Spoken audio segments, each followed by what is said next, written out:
Show him what it's about, Stretch. Show him what it's about. Yeah. Okay. Okay. Yes, sir. Oh. Oh. Yeah. Go get a layup in. Yes, sir. Being the best student athlete starts the very first day you step on campus.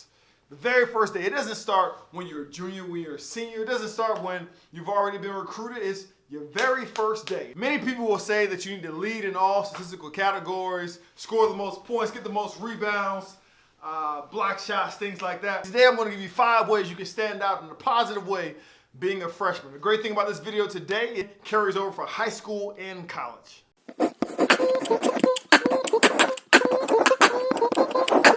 Hoop loudy. Number 1, the first bit of advice I will give you as far as standing out positively as a freshman is this. Making sure you don't hang your head over mistakes. You can see it on their face they made a mistake. They can't even transition to the next play. They're stuck in the past of what just happened, and they knew that they're better than, and they knew better than to do that. And it causes them lag time to not be able to progress to the next play.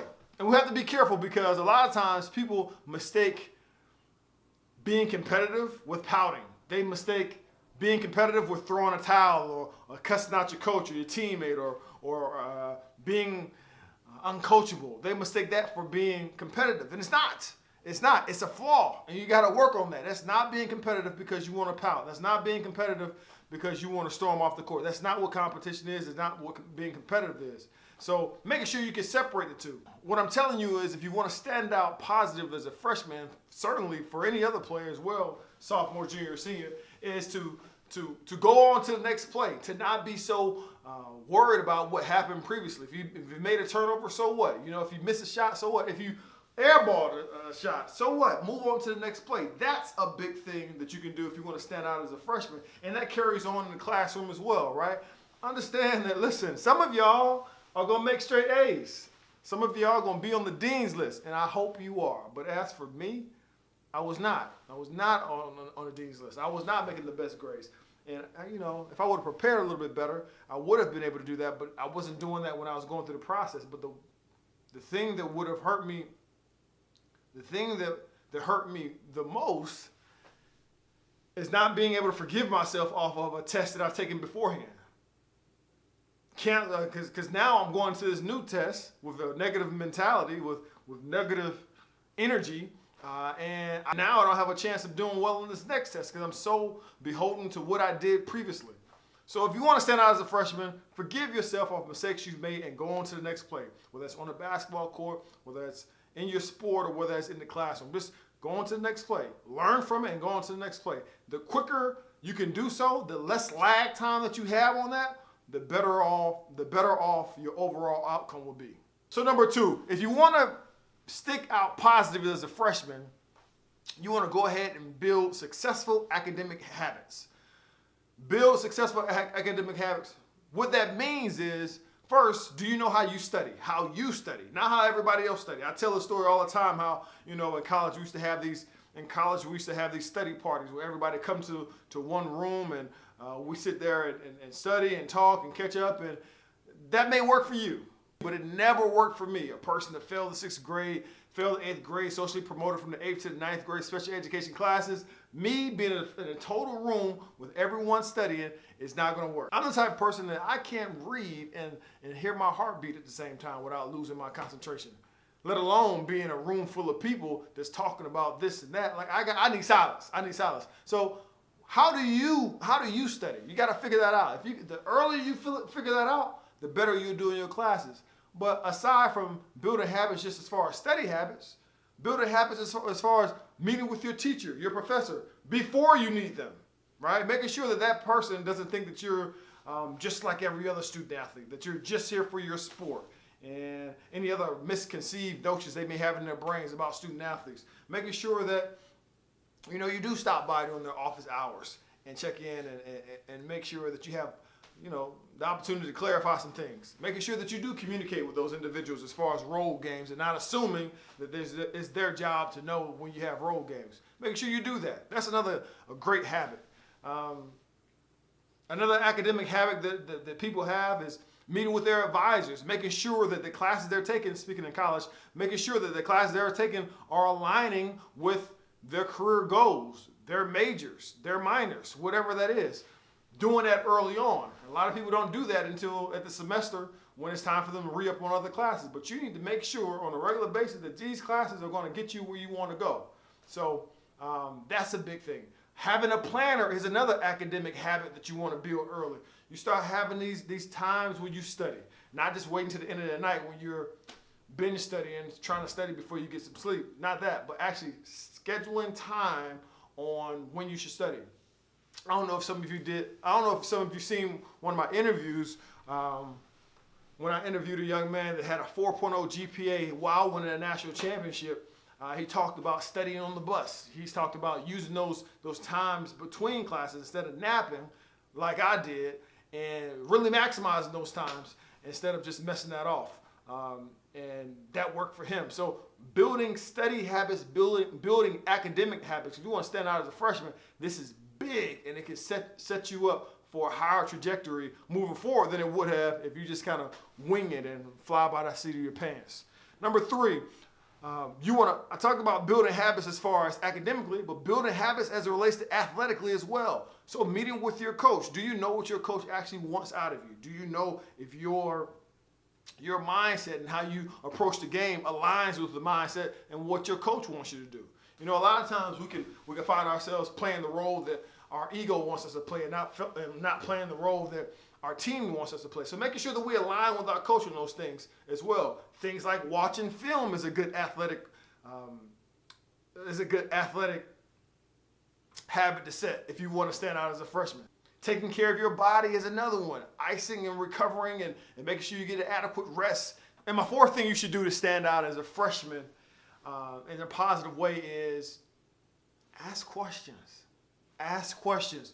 Try to figure out how all this works. Everything from your academics. Are my classes aligning with my end result and what I want to be? My outcome that I'm seeking? Are these classes actually going to get me to where I want to go? Or am I relying on my academic advisor to do all that on the back end? Because at the end of the day, it's going to fall on you. All this stuff directly affects you. It doesn't directly affect anybody else but you. So making sure that you ask those right questions. What about financial aid and Pell if you're getting that? If you're receiving those aids, do I understand the numbers? Do I understand where these numbers are going? How much is my meal plan? How much of this is going to my meal plan? How much do I have left over? How much is a meal plan? You know, it kills me when I hear a student athlete say, well, it's whatever my coach puts me in, whatever class my coach puts me in, whatever class my coach, whatever meal plan he signs me up for or she signs me up for. Who's eating? You or your coach?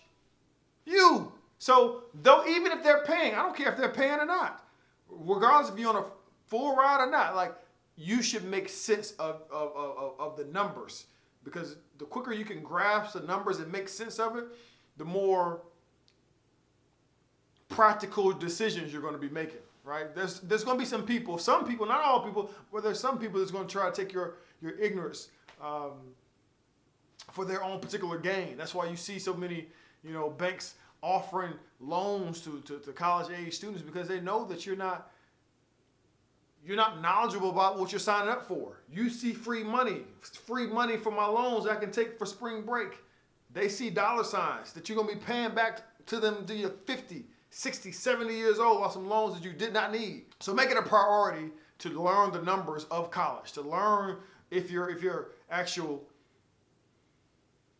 classes are going for what you want to go for as far as your degree. Making sure that your major actually is applicable to the career that you want to be a part of, because none of this stuff affects anyone quite like it affects you. So you need to make sure of that. And don't feel silly. Ask questions. None of these people that are professionals, advisors, coaches, presidents, whoever, were born with that knowledge base that they have right now. They had to have a starting point. So don't feel inadequate. Don't feel stupid because you don't know the answers to some of these questions, like these different terminologies and acronyms they may be using in these offices. At the end of the day, they had a starting point too, and this is your starting point. So if you don't know it, you don't know it, but it's your fault if you don't get to know it, right? No one's going to look after you like you look out for you. That's number one. No one's going to look out for you like you're going to look out for you. So these decisions that are being made, these numbers that are being crunched, these classes that are being taken, you need to make sure that it makes sense to you in your mind and make sure you're on the right path that you want to go on. And my fifth and final thing that you can do to stand out as a freshman is this. Act like you're a senior. Act like you're a senior. I mean that in so many different ways. One way I mean is when you're a senior, you operate with a sense of urgency. You see it all the time. People get all misty-eyed when it comes to senior night. Why? Why are you crying? Why are you crying when you've been lazy your entire career? When you've been hot dogging the entire career, right? When you haven't been working on your game the entire career, and you realize that there's curtains about to close, buddy. The credit's about to roll, fella, right? So understanding that, this thing is going to go by fast. So if you have the mentality as a freshman, as a senior, that this is going to happen fast, that I got to go in here and make sure I put in my work, got to go in here and just attack the day, then you'll be fine. You'll be fine. You'll be more than fine. You'll be great. Don't wait until you're a senior to actually work like you're a senior. So that, number one, a sense of urgency. Number two, carry yourself like a senior. Carry yourself like a senior, like you've been there before. Like you've been there before. Because guess what? When you have that confidence, it's infectious, and other people have that confidence in you, right? To not look at things like, oh, well, I'm just a freshman, I should know. No, you should know.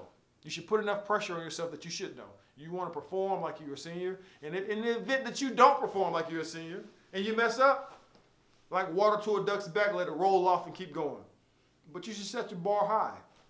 Set your bar high. Hold yourself to a standard that's beyond what everyone else your age or your classification would. Because if you want to achieve some lofty goals, it's going to take some lofty practices and habits. And these habits start as a freshman. When you step foot on the campus, when you step foot in that class, when you step foot on the basketball court or whatever sport you play. It starts now. It starts as a freshman, your freshman year.